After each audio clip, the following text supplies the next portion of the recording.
Harry, can I get your take on VAR, because it was touched on a little bit in the interview, the offside goal in the opening few minutes. I know Danny has his thoughts about VAR and the discussion about it, but are you kind of glad that you're not managing in the current state of football with VAR decisions coming down to the wire, to the finest of margins?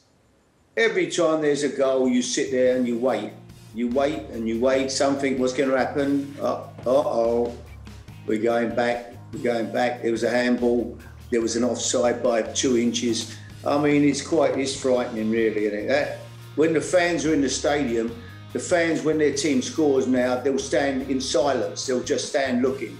They won't celebrate because they'll be frightened of making themselves look silly, getting excited because a goal's been scored. Because sure enough, you know, every other goal gets chalked off. I mean, that tonight was. I mean, how do you judge? You know, 6 inches or whatever. It's crazy, really. You know, it's denying us from seeing goals, and it's just took so much instantaneous sort of enjoyment out the game. I find it very difficult to agree with it. And Danny, do you have anything to comment on that? I know you don't like talking about VAR. I don't mind, but I'm beating the same drum. Harry's just nailed it. I mean, look, I'll never forget the day, my first time going to watch Liverpool play with my dad, and the roar on the Kop when Liverpool scored. That's what football is. And that I've had the pleasure of being a player, and when the ball hits the net and you know the linesman's flag's not up and you're celebrating with your fans in a massive game, and that moment, that feeling, that euphoric moment that you have, it's being taken away. You know, kids, I've spoken to kids, my mate and his son who go to the game, they go to West Ham games. You know, they've been at games where his kid and him haven't celebrated a goal, like Harry just said, when it's gone in. That can't be right for football. And what we're doing is we're taking away goals for minuscule things. Now, you can argue to me that it's black and white and the percentage is 8% better with a VAR or 9% better on offsides. They were doing a decent job before the officials. Let's get it right. They were in the late 80s or early 90%. I can't remember the exact. So we're after perfection, and we're losing so much because of it. And to be honest, a lot of the decisions are still coming down to someone sat in an office at Stockley Park saying, I think you should look at it, it's wrong, it's right. They're still subjective. It's a nonsense. And I think so many players and managers now have come back to what my view. Some of them were trying to say the right thing and roll out the right rhetoric. Oh, yeah, well, let's give it a chance. It'll get better. It can't get better. It can't make fans gain that experience if it's there. The only way you give fans back that euphoric moment and players that magical moment of goals going in is taking VAR away. That's the only way you get it back. The game belongs to the fans at the end of the day. It's about fans. We haven't got them in the stadium, and how much do we miss them? They go there to be entertained, to enjoy the day, enjoy the game.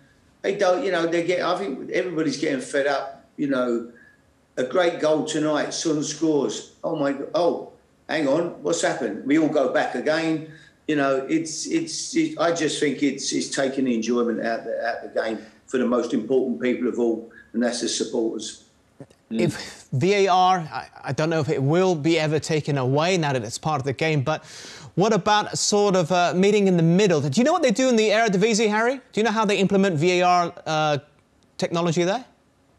No. Well, for offsides, what they've done is they have, instead of the lines being of different length in England, they're actually 5 cm wide in the Eredivisie. So if the lines are shown to be touching when you're trying to judge if a goal was on or offside, VAR will not intervene if they are touching. They will leave that at the discretion of the linesman and his initial reaction. But if they aren't touching, then perhaps they can intervene and say something. That could be something which might work. And this is where it would have changed the game this season. The Merseyside derby, the goal that wasn't allowed, the lines were touching in that goal would have stood. That's just one example. Well, again, but we're still going back to, we're still obviously having breaks and stopping for VAR to check whether the lines are meeting or not, aren't we, surely? I mean, it's a spontaneous game, football, you know, it's end-to-end and action, and excitement. You know, I just think we're taking a lot of that away. Okay, 1 or 2 decisions, they go for you, they don't go. They generally even out over the season, you know, and we accept that no one's going to be perfect without VAR. Linesmen are going to make the odd mistake. But as I say, it works. It ends up, at the end of the year, evens itself out. So yeah, I'd rather just, you know, I want to see people go there, enjoy the game. And I just think at the moment, and when the crowds get back in, I think a lot of that enjoyment will be missing with VAR. Danny, what do you think about the Eredivisie solution? It's sort of a middle ground if VAR isn't going to go anywhere. No, because you still got the same problems. The MLS have got it somewhere better, where they just go on the naked eye, don't they? They have a quick look at it, and if it's not obvious, they move on. I think that's right. Anyway, I just think when you're taking breaks and you're losing those moments I talked about, you're spoiling football. And look, the thing is as well, the great thing about football is debate, opinion, chat and banter with your friends in the punditry world, in the media, in the pub, with your uncle, with your brother, with your son. And the odd bad decision makes that chat, makes that, it was a pen, it wasn't a pen. Yes, it was. The ref got it wrong. He's robbing it. That's what we grew up loving. The game is beautiful and brilliant. We're trying to make it perfect. You know, you're getting red cards for people going into innocent tackles because they might have touched him on a follow-through and someone's diving and screaming, and you're getting goals ruled out. You're getting fans standing there not even knowing whether to cheer or applaud when a goal goes in. It's become farcical, and I worry for the future of the supporters, you know, the younger supporters being that enticed by it anymore. But VAR can still incite debate. It can still stir conversation. I'll give the Salah goal, the one that was disallowed because of a handball by Firmino earlier. Now, this can also be a source of discourse, Danny, in that perhaps he was forced into handballing it because of Dyer's hands all over him. That can still continue. Yeah, but let's get this right. This move's a great move. Nobody even noticed that little tiny damn ball, which I don't think he meant anyway. It's a superb goal from Salah and a brilliant move. What we want to do when you watch football, when you play football, is entertain.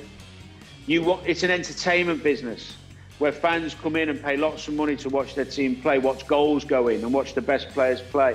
There's no way in the world he meant to do any harm with that. You know, nobody saw it and nobody mentioned it in the build-up. And then you take that goal away. Now, OK, after the goal's gone in, after the game, you might be saying, well, they missed a little handball then. But it's forgotten, it's done, it's gone. It's like, well, maybe we'll get one next week. It's just gone too far. I'm really passionate about it. I remember being a young lad going to the game, and the goal was the magic. The goals were the magic. And when I played, that feeling of scoring. I see players now. I remember seeing Sterling at West Ham. He scored one, and he stood. He didn't even smile or shake anyone's hand. He just looked and shrugged his shoulders. That's not football. That's not football.